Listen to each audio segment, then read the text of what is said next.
If I were listening to this podcast, what would I want to know? And I try to approach my interviews that way. Why do people care? Why should they listen to this? What do they want to gain out of this? And I cannot stress this enough. When you're interviewing people, listen to them. Listen, because if you're not listening, it no longer becomes a conversation and you can't react. On the 38th episode of Passion in Progress, Alexis Christoforous. Alexis is a New York-based anchor and reporter for Yahoo Finance. She's an award-winning network television and radio journalist whose career has also spanned on-air roles at CBS News and Bloomberg. Because of her vast experience being in front of the camera and in front of the microphone, we delve into such topics as how to conduct an interview and what to think about from the audience perspective when creating content. Speaking of creating content, this podcast is supported by viewers and listeners like you on Patreon. That's www.patreon.com/Javier Mercedes. If you're digging this content and you would like to share out the podcast, you can tag me at Javier Mercedes X. That's Javier Mercedes X on all the social platforms. And one last thing, if you're consuming this on iTunes, if you could leave me a review on the iTunes app. That helps me with feedback on how I'm doing with the podcast, and it also helps with the algorithm in spreading the word on the Passion in Progress show. With that in mind, let's get into the 38th episode of Passion in Progress with news anchor for Yahoo Finance, Alexis Christoforous. What is up, Merce Nation? Javier Mercedes here for yet again another Passion in Progress show, where we talk to inspiring individuals, and hopefully through hearing their inspiring stories, you too are motivated to go out and pursue your passions. We are here with news anchor for Yahoo Finance, Alexis Christoforous. How are you today? I am great. I love your energy, though. I have to say it's contagious. It is contagious, Javier. Also with Yahoo Finance, you do Yahoo Finance Presents. And I have to say, that is one of the best podcasts sounding wise. Like the audio on your podcast is amazing. Oh, thank you. I will let our engineers know. They'll be very happy. Especially if you guys want to just, if you were to turn off this podcast and go over to her podcast, I wouldn't be distraught. Well, thanks for promoting my podcast on your podcast. I appreciate it. Can you give the audience an idea of what you do day to day here? I do the morning show here. I anchor the morning show. It's called The First Trade, and it airs from 9 to 10 a.m. Eastern time. And so we're here in Manhattan on the Lower East Side. I get in at around 6 a.m.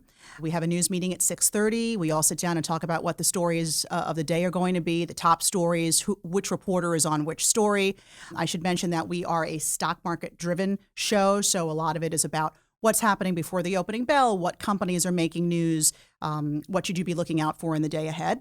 And then I start to write scripts. I write as well as other people on the show, or I'll copy edit some of the scripts. And at about 7:30, head on down to makeup, because you can't live without that. And while I'm in the makeup chair, the makeup artist can attest, I'm, like doing this with the computer on my lap. And, as they're trying to make up my eyes, I'm like, wait a minute, I got to make that last, edit. We're working right up until changes are happening. News is breaking in the morning, so we have to constantly be updating the script. And then head into the studio at about 8:30, get mic'd up, make sure everybody is good to go, the control room's good to go, and then we go up live at 9 a.m. And it is a action-packed 1 hour of news. Yeah. We've got lots of guests. We cover lots of different topics. So I have to be read in on the news, not just business news, but just world events, because so many of these things bleed over into business, like the government shutdown, like the trade war with China, you name it. So much of my day is reading lots of different sources so that I can be up on the news even well after I leave work. I mean, I'm in bed reading just before shutting the lights off, to always thinking about the day ahead. When the show is over, usually grab a snack, because by that point I am voraciously hungry. Work on the next day's show, maybe write up some articles on things that were in the show that day, go out on a shoot if we have an outside shoot, and also have to make time for Yahoo Presents podcast, which is a weekly podcast. So I have guests throughout the week, not every day, and those are pre-taped, they're not live. And then leave at about 3 o'clock, and then do it all again the next day. In a live show, you were talking about the notes and everything, can you go into exactly what you're looking for in preparation before you get on camera, and then while things are going live, like what you're keying into? Because when I see live shows, I really am in awe about how the apartheid or the interaction between the different anchors, and it's so like it is. fast. You really describe it well. I don't know if people don't appreciate it, but if you do it well, they're not going to notice. Yeah, there you go. Then they don't. Exactly right. It's seamless. And I think one of the biggest things I've learned doing this for many years is that you have to be in the moment. So when we're in the live show, and we have many guests, and we really do on this show, it is really important for me as the anchor to be zoned in and focused on what the person's saying. Because if I'm thinking about my next question and I'm not hearing them, I'm not really in the moment. I'm not interacting and reacting to what it is they're saying, and people at home are going to know that. So it's important for me to stay focused, but also, I don't know if people, I think nowadays a lot of people do realize that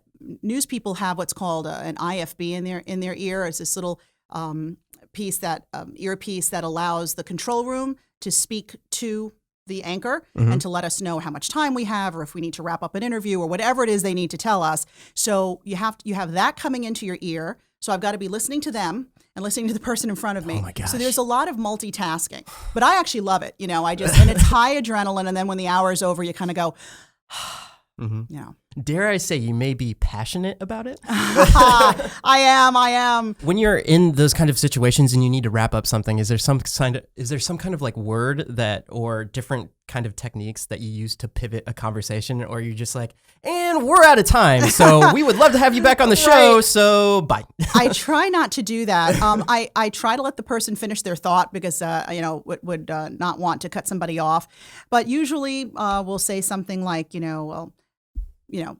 we'll have to leave it there. Thanks so much for joining us. Or, that'll be for another conversation, another interview at another time, just to let people, even people listening, acknowledge, I know what we're talking about is heady or needs more time. Unfortunately, we don't have that time right now, but there are ways to sort of finesse that.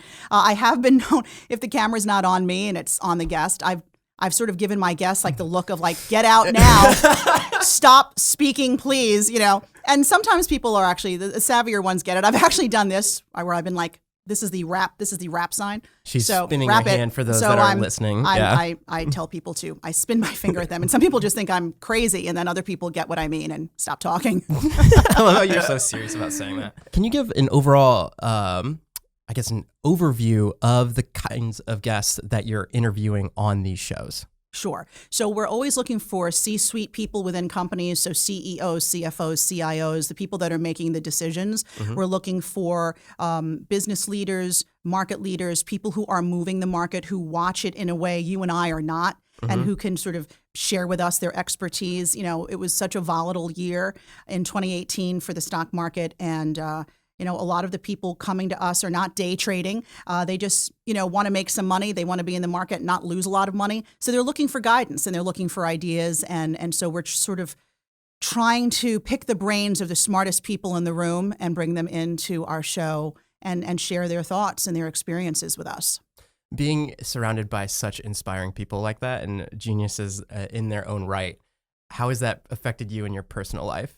It can be intimidating sometimes. It really is, because I think as the anchor, you need to be a mini expert on a lot of different things. Then you have somebody coming in who, is so read up on or knows so much about a particular subject. I feel like I am always learning, which is a huge reason why I love what I do so much, because I feel like I am stimulated all the time. So having done this for years and meeting so many different people from so many different walks of life has really taught me so much.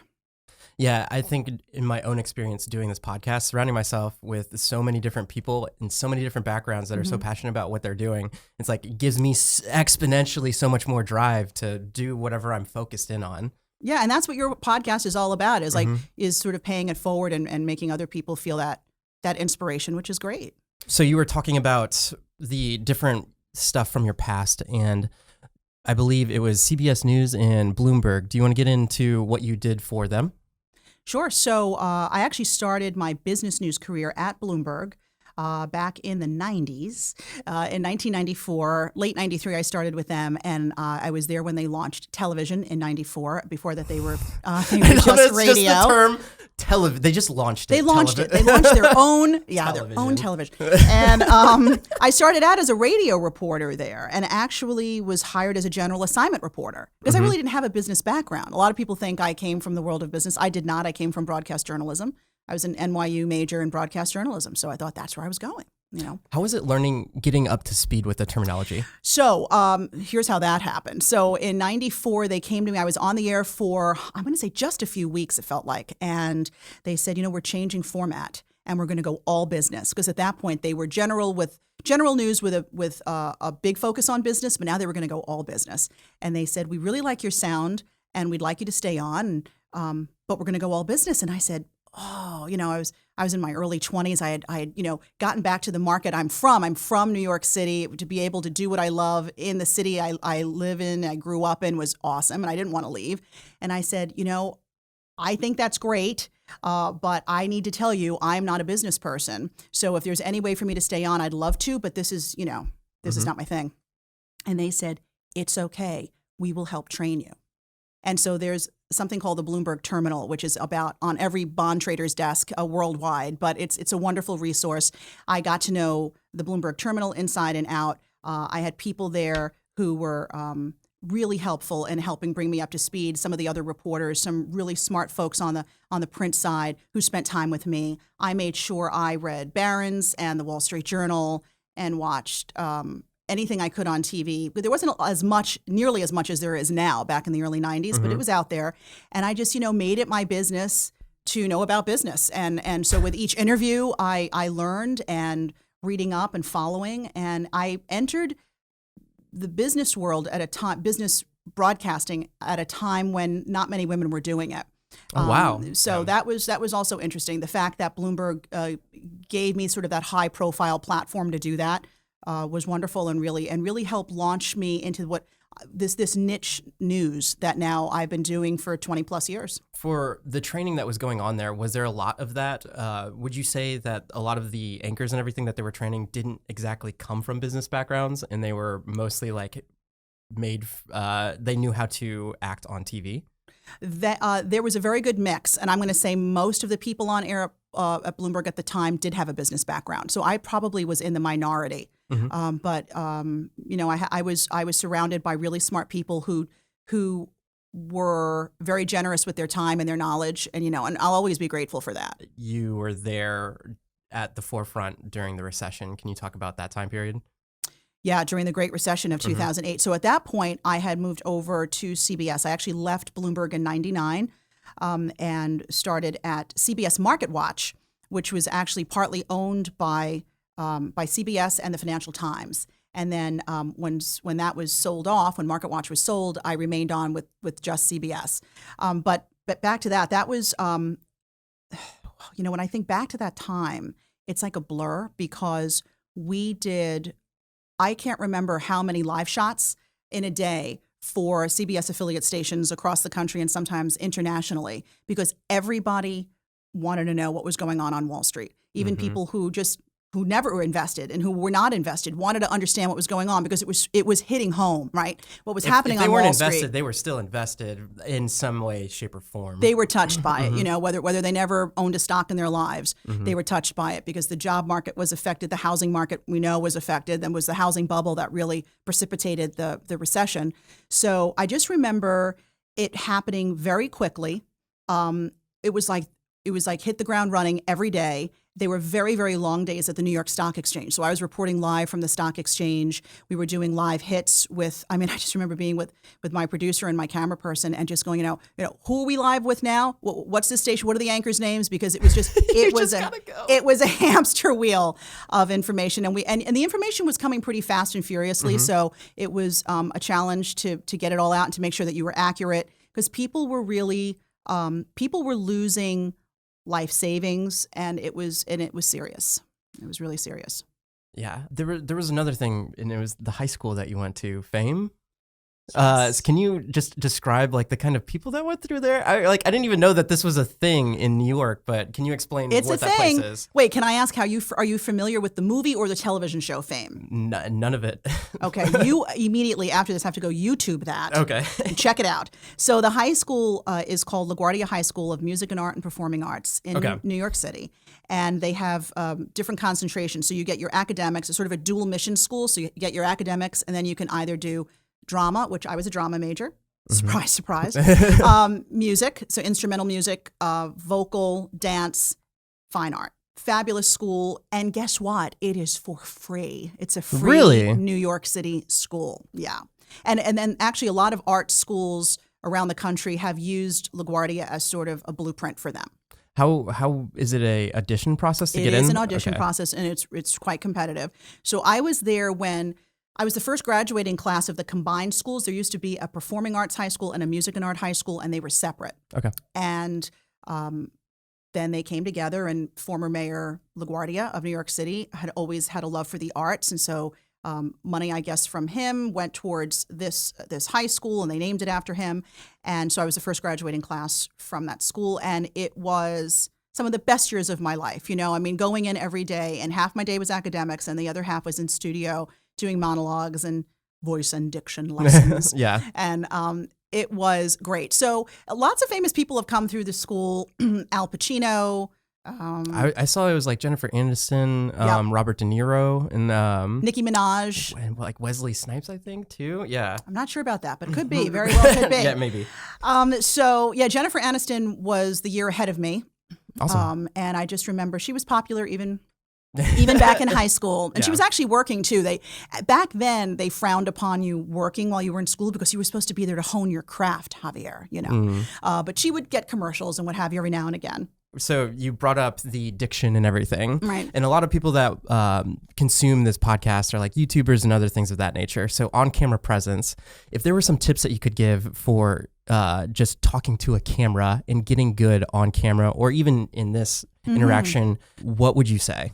Well, I would say that try as hard as it is to not be self-conscious, because the minute you are, a wall goes up. And then we're not really communicating, right? So there has to be on some level you just being you. And then when you look into the camera, if that's what it is you're working with, whatever works for you, I think it's great to think of one person. It doesn't even have to be somebody you know in your life. It could just be sort of like an anonymous face. One person, set of eyes that you're looking into as you speak into the camera. And to remember, too, that you're sort of the tool that you're getting the message out to the world with. So it's not really, because then it's not about you. It's about the message, right? Whatever that message might be. I'm delivering the news. I'm talking to you now about information about my career. I'm just the conduit to get that information out. So once you think that, you go, okay, the star here is really the information, not so much how I say it and how I look. And I think that takes some pressure off.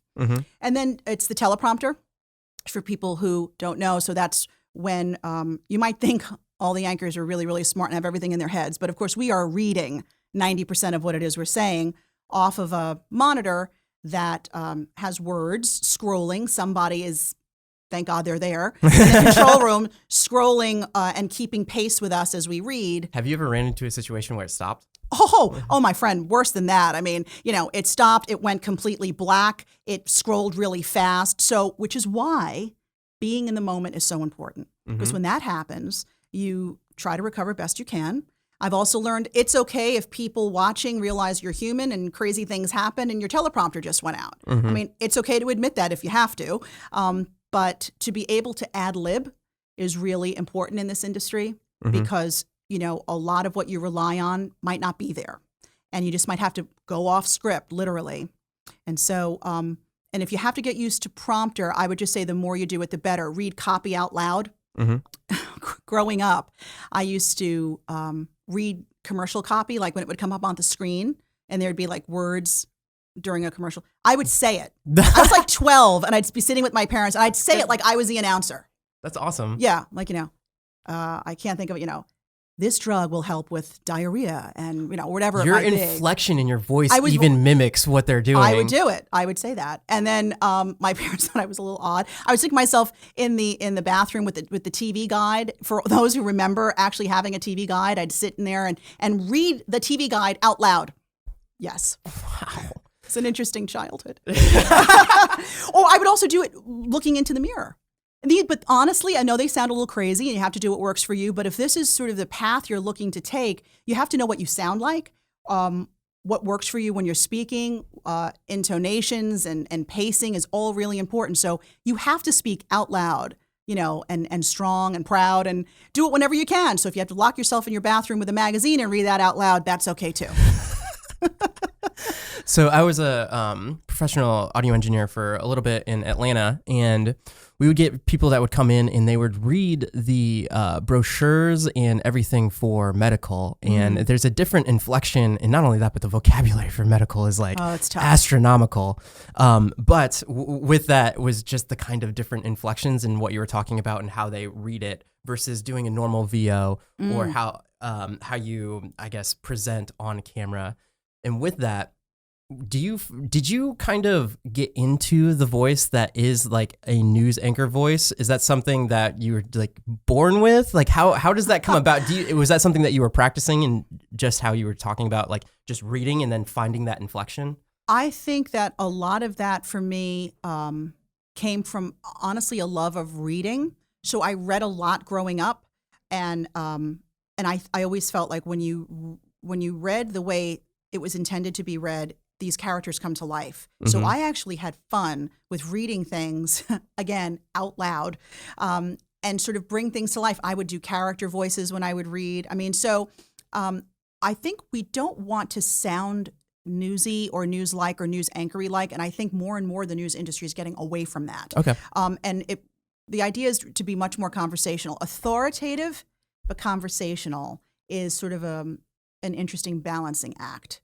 And that's what I strive for is that, I want people who are hearing me to trust me and to believe that I'm an authority on the subject, but to also feel like I'm engaging them and they're welcome and it's nothing to be sort of intimidated by or scared off by.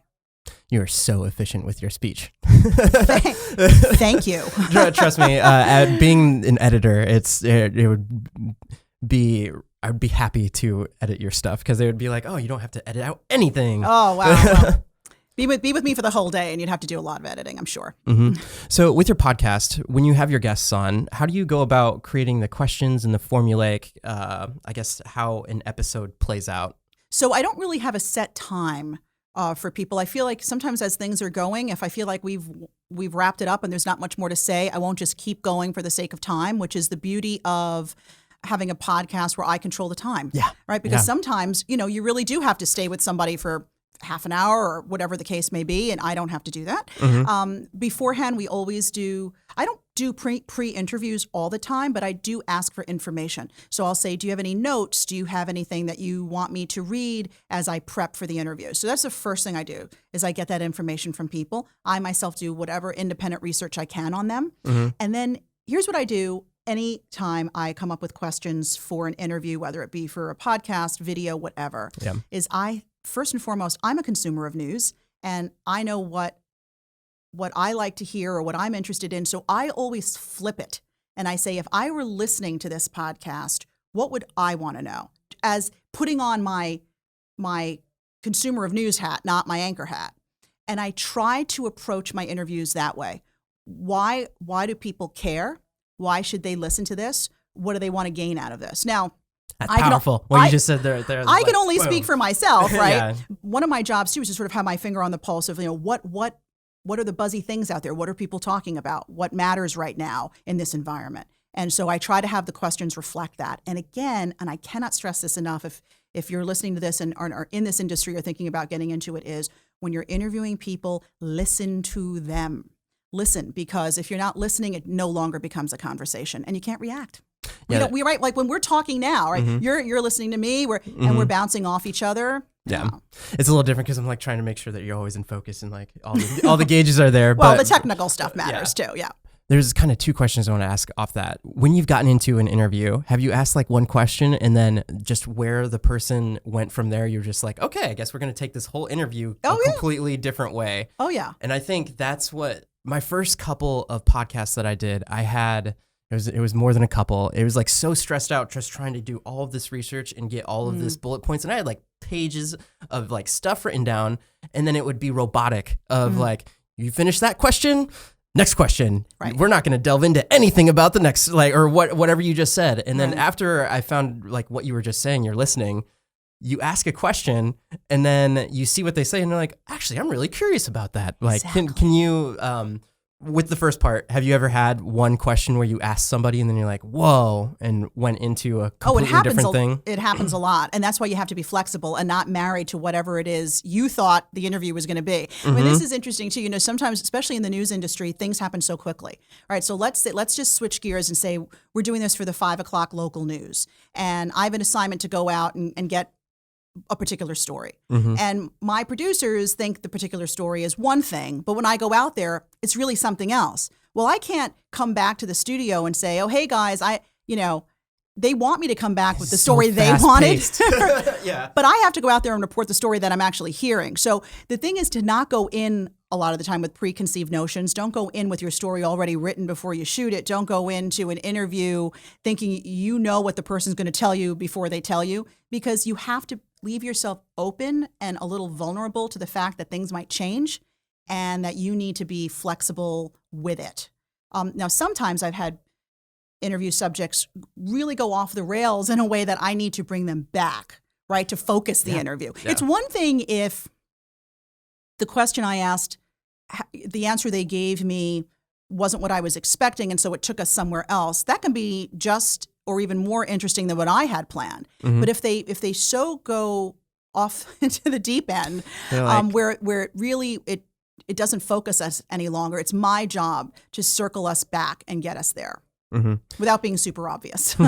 Would you have any tips for that, or is it like a situational thing? Well, I think it's always situational, but I think you need to be respectful of the person you're interviewing and understand they're giving you their time and they want to come off looking and sounding great too. So you're there to sort of buttress them, but also you're trying to do your job, and people listening and watching, want to get something out of it. So you need to be a navigator. You need to navigate those waters pretty sensitively, I'd say. Yeah, there's a couple podcasts that I listen to where the hosts, I can tell when the thing's starting to get derailed, and they'll just, hey, really quick, blah, blah, and then just like completely cut them off and go into another thing. I'm like, well, I guess there might be keeping that audience retention. Yeah, there might be a more finessed way to do that. But the thing is, you can't lose control of your interview, right? Because people will feel that. And so you always have to sort of stay in control. For tight turnarounds on stories, just like like what you were just saying, going out and then seeing something different, can you give tips to people that are like YouTube creators? What's something that they can implicate or look for when they go out to, like, hey, I want to go out and shoot this thing? How can they approach it from a story mindset? I think you always have to ask, why do I care? And why are the people I'm doing this for care? And I think that'll help focus you right away. Like who's your audience? You need to know who that is. Whether you're in the restaurant business, whether you're in the news business, in the clothing business, whatever kind of business you're trying to run. If you're trying to sell something, and here we're trying to sell news, then you need to understand who your audience is, and that's going to dictate a lot of things. It's going to dictate the kind of news we cover and the way we cover it. Because I don't know if you've noticed, but the way we consume news is a lot different than it was just 5 years ago. And more people are getting their news online. They're cutting the cord. They're watching on their mobile devices. So, I mean, remember when we were all like, oh, the bigger your TV, the better. Get that big flat screen TV for the big game. Super Bowl's coming up. Look, people are, and I never thought it would come, but people are watching them on screens this big or this little, should I say. And even that, if they turn it vertically, then it's even smaller on your screen. Yes. I have seen that. And I see the way my own kids, I have 3, but 2 of them are teenagers, and I see how they consume news. Even my little one, who's 8, she'll bring things up on her iPad. She's a whiz. So the next generation coming up, I don't think is going to sit in front of a TV and watch the evening news. It's just not going to be there. So the news industry, I think in many ways, is scrambling to keep up with the way people are consuming news. Do you think it'll be talking head pieces still? Or do you think it'll be like a person's face will still be talking, but mostly it'll be consumed through text that's at the bottom of the screen? I hope it's not. I really do, because I think that having that personal touch is really important, and having that personal perspective is important. And it's a way for all of us to sort of stay connected and communicate effectively. So I think it's going to be a mix of that, especially on social media, where it's just that kind of stuff that you're talking about plays well. Slideshows, things with just text, because it's quick, it's digestible, and it's on the go. But I do think that people hang around for good content, and they hang around to listen to it and to watch it. mean, just look at some of the podcasts that are really popular too. I mean, they're not these little nuggets. I mean, people have to, they have to listen. I mean, whether they're driving or working out or whatever it is they're doing, they're listening and they're committing time to it. And I don't think that's going to change. Well, I think that's the shift in the medium, though, where like if people are on the go, mostly now, I think podcasts are amazing and to consume your content that way. Not only that, but you build a relationship on a longer term basis. Because you were talking about publishing to TV, Bloomberg, in the 90s, right, to where you're at now in the internet medium. How have you seen that change progress through the years, and how have you adapted to it? Because you even brought up the example of podcasts in general. Mm-hmm. Yeah. So I think, having started at Bloomberg, it was even the way we presented business news, as much as it's the same, it is definitely different. The way we present that news. I mean, I remember starting and being told, your opinion, don't be opinionated about this news. You have to sort of be impartial and balanced, and we are, but I see more and more traditional, quote unquote, traditional news having people on the air who do interject their opinions and do show personality in a way that we didn't 10, 15 years ago. And now they actually want that to be the case. So I think that there's also much more engagement with the audience than ever before. I think we know our audience more than ever before. We know more about them just from the data that's collected, and the way people can communicate with networks and with anchors and with personalities through social media. I think there's a dialogue there between audience and news that was never there before. And I think that in some ways that's good. In some ways it has muddied the waters because so many voices, sometimes things get a little too loud and there's too much noise and it's hard to find the truth through all that. And I think, companies like Facebook, a platform that never started out to be a media company, but quickly found out that in many ways it is like a media company. It gets harder and harder when the tentacles grow and there are just so many voices and outlets for people to put things on a platform. We saw with Facebook all the fake news that was going on and Russia trying to infiltrate ads on Facebook during the presidential election. So, the waters start to get a little murky. Yeah, especially with anybody can have a voice now. And I don't think that that's always necessarily a good thing because while we all are free to, speak our minds, I don't think everybody should have a huge platform from which to, spout off. Yeah, I think it's crazy in today's day and age. You release one tweet and your career could be done. Oh, and we have seen it time and time again. Yeah, viral. It goes viral. This is why it's amazing to me that people, even in the tech world, they grow up in this, and yet they still will put questionable things in a tweet, in an email, when they more than anyone should know this stuff is hackable. It can come back to bite you, but they do it anyway. Sometimes conversation, face-to-face conversation is really the way to go. Yeah. There's one guy that I had recently on the podcast, and all of his tweets were deleted 30 days after he tweeted them. I was like, oh, that's pretty interesting. I'm sure there's still probably some way to get those tweets Oh, I'm sure back. they live. I'm sure they live somewhere. Let's go ahead and wrap it up. There's a couple questions that I ask everybody at the end. And first one is why do you do what you do? I do what I do because I love it. I just absolutely love, how what I do every day keeps my mind sharp. I always am inspired by the people that I'm talking to, and it makes me feel connected, to the world around me. Yeah. If you were to give advice to somebody that's just graduating high school and wants to pursue where you're at right now, what would you tell them? I would tell them that they should stay curious, keep reading, keep up on the news if news is what you want to do. You don't necessarily have to go into broadcasting to do what we do, but you do if being in front of the camera is what you want to do, hone those skills, start taking classes if you can in on-camera presentation. If it's not going to be in college, then you can just take classes, individual classes in that, classes in voice and diction, just so that you can present well. And, look for opportunities in places you might not have prior because there are just so many outlets now, big and small, that need people. They need good storytellers. Because really, at the end of the day, being a broadcaster, being a print reporter is about storytelling.